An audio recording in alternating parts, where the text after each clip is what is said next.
Friends, a very warm welcome to English Vinglish channel. आज की video में आप सीखेंगे कुछ यूज़फुल डेली यूज़ एक्सप्रेशंस जिनको बोलकर आप इंग्लिश बोलने का कॉन्फिडेंस जीत सकते हैं। फिर देर किस बात की है, आइए तुरंत शुरू करते हैं ये वीडियो। और ये रहा आज का पहला वाक्य। हमारा जाना सफल हो गया है। Our visit has become successful. Our visit has become successful. Successful यानी सफल या फिर कामयाब। मैं घोषणा करना चाहूँगा। I would like to announce. I would like to announce. Announce करना यानी घोषणा या ऐलान करना। वे मुझसे डरे हुए थे। They were scared of me. They were scared of me. Scared यानी डरे हुए। स्केयर्ड के बाद प्रपोजिशन ऑफ लगता है। क्या मैंने अनजाने में किसी को चोट पहुंचाई है? Have I hurt anybody unknowingly? Have I hurt anybody unknowingly? Hurt करना यानी चोट या ठेस पहुंचाना। अननोइंगली यानी अनजाने में। यहाँ बताना ज़रूरी है कि हर्ट वर्ब की तीनों फॉर्म्स सेम होती हैं। इंतज़ार करो, अब मेरी बारी है। Wait, it's my turn now. Wait, it's my turn now. Turn यानी बारी या अब मेरा नंबर है। मामले पर कौन फैसला लेगा? Who would decide the matter? Who would decide the matter? यहाँ निर्णय लेने की बात है जो पॉसिबिलिटी को शो करता है, इसलिए वुड का यूज़ बेहतर है। डिसाइड करना यानी फैसला या निर्णय करना। मुझे कभी हल्के में नहीं लेना। Never take me for granted. Never take me for granted. To take someone granted एक बहुत कॉमन फ्रेज़ है जिसका अर्थ होता है कि कोई व्यक्ति आपको सीरियसली नहीं लेता है क्योंकि उसे आपसे हाँ की उम्मीद होती है या फिर ये उम्मीद कि आप एतराज़ नहीं करोगे। ये एक खुश करने वाला विचार था। It was a cool idea. It was a cool idea यानी ऐसा आइडिया जिसे शायद सब मान जाएंगे और ये आइडिया सबको अच्छा लगेगा। कोई डाउट नहीं होना चाहिए। There shouldn't be any doubt. There shouldn't be any doubt. Shouldn't should not का कॉन्ट्रैक्शन है।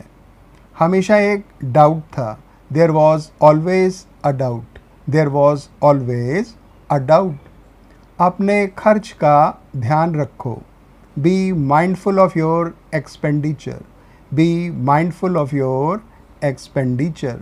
ध्यान रखने के लिए माइंडफुल का यूज़ करें। इसके बाद प्रपोजिशन ऑफ आता है। एक्सपेंडिचर यानी खर्च। कुछ कारणों को नज़रअंदाज नहीं किया जा सकता है। Some causes can't be ignored. Some causes can't be ignored. Ignore करना यानी नज़रअंदाज करना। क्या तुम मेरे साथ नहीं आओगे? Will you not accompany me? Will you not accompany me? Accompany करना यानी साथ में आना या फिर जाना। उन्होंने स्थिति को समझने की कोशिश की। They tried to understand the situation. They tried to understand the situation. उसका व्यवहार अच्छा है। He has a good conduct. He has a good conduct. आप इसे हिज कंडक्ट इज़ गुड भी कह सकते हैं। कंडक्ट यानी व्यवहार। उसे तुरंत जाने दो। Let him go at once. Let him go at once. At once यानी तुरंत। उसकी आवाज़ मुश्किल से सुनाई दे रही थी। Her voice was बेयरली Audible. Her voice was बेयरली Audible. बेयरली यानी मुश्किल से। ऑडिबल यानी जो आवाज़ सुनाई दे। तुम्हें जानने का अधिकार है। You have right to know. You have right to know. Right यानी अधिकार। इस तरह का कोई केस नहीं था। There was no such case. There was no such case. वो इसे तोड़ नहीं पाए। They could not break it. They could not break it. Could यहाँ कैपेसिटी शो करता है परंतु पास्ट के किसी एक्शन के लिए। आप इसे दे फेल टू ब्रेक इट भी कह सकते हैं। तुम्हें मामले की ज़रूर खबर करनी चाहिए। You must report the matter. You must report the matter. Report करना यानी मामले की खबर करना, यानी मामले की सूचना किसी संबंधित व्यक्ति को देना। मस्ट का यूज़ यहाँ ज़रूर का भाव देता है। मुझे तुम्हारे साथ बातचीत करनी चाहिए। I should discuss with you. I should discuss with you. उनको सही मार्गदर्शन नहीं दिया गया। They were not guided properly. They were not guided properly. Guide करना यानी मार्गदर्शन करना, यानी सही रास्ता दिखाना। प्रॉपरली यानी सही तरीके से। क्या तुम्हारा साथी बहुत ख़ास है? Is your partner very special? Is your partner very special? क्या उन्होंने ये मुद्दा उठाया? Did they raise this issue? Did they raise this issue? मुद्दा उठाने के लिए रेज शब्द का यूज़ करें। इशू यानी मुद्दा। क्या तुम कुछ और अच्छा कर सकते हो? Can you do something better? Can you do something better? मैं कोई गारंटी नहीं ले सकता। I can't take any guarantee. I can't take any guarantee. क्या तुम हमें नहीं बुलाओगे? Will you not invite us? Will you not invite us? अपनी उम्मीदों को सीमित करने की कोशिश करो। Try to restrict your expectations. Try to restrict your expectations यानी ज़्यादा उम्मीद या आस मत लगाओ। रिस्ट्रिक्ट करना यानी सीमित करना, यानी एक तरह से रोक लगाना। एक्सपेक्टेशंस यानी उम्मीदें या फिर आशाएं। मैंने एक नया बिजनेस शुरू किया है। I have started a new business. I have started a new business. क्या कोई बदलाव होगा? Will there be any change? Will there be any change? मैं दूसरों पर निर्भर नहीं होऊंगा। I will not depend on others. I will not depend on others. क्या तुम्हारा प्रस्ताव बेहतर है? Is your proposal better? Is your proposal better? हमारे हालात कहीं बेहतर हैं। Our circumstances are far better. Our circumstances are far better. Circumstances यानी परिस्थितियाँ या फिर हालात। फार बेटर यानी कहीं बेहतर। तुम जीवन के हर पल का आनंद लो। You enjoy every moment of life. You enjoy every moment of life.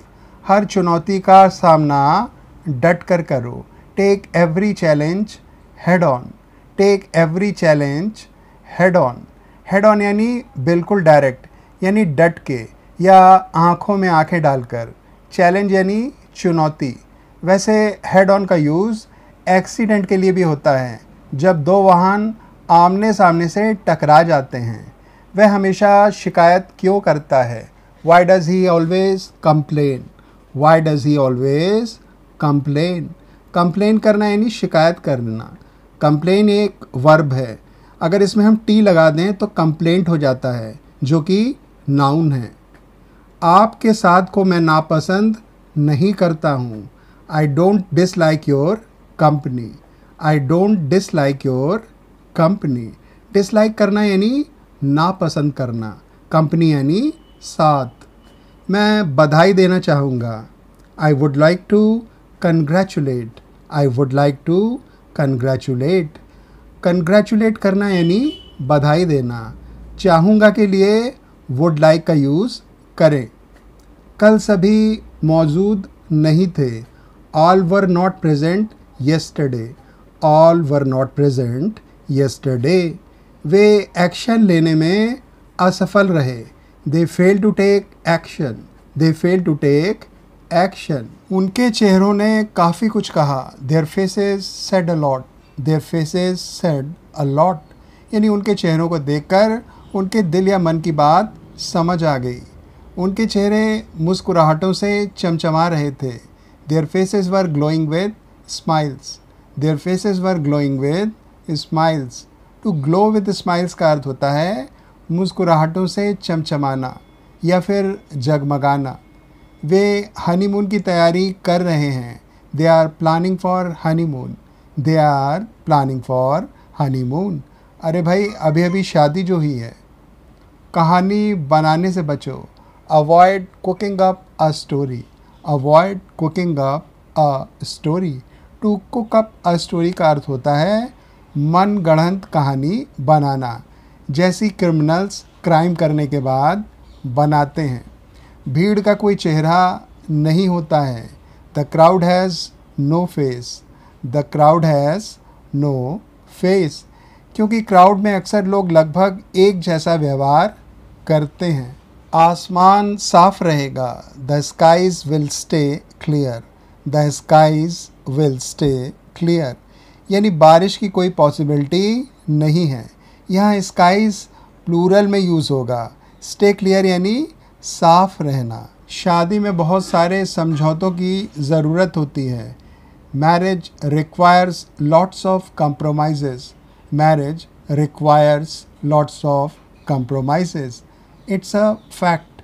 compromises यानी समझौते, यानी कहीं तुम झुको तो कहीं हम। तुम बाहर कैसे जाओगे? How will you go outside? How will you go outside? हमेशा कोई रास्ता होता है। There is always a way. There is always a way. कहते हैं ना, जहाँ चाह वहाँ राह। क्या तुम हमारी मदद नहीं करोगे? Will you not help us? Will you not help us? Suraj को छोड़कर सभी उपस्थित थे। All were present except Suraj. All were present except Suraj. Present यानी उपस्थित या फिर मौजूद। एक्सेप्ट यानी छोड़कर या सिवाय। That's all for today's video. दोस्तों आशा है कि आज भी आप कुछ ना कुछ नया सीख पाए होंगे। अब इन एक्सप्रेशंस को खूब यूज़ करिए ताकि आप अंग्रेज़ी बोलने का कॉन्फिडेंस ला सकें। I hope to see you soon. Until then take care. Bye friends.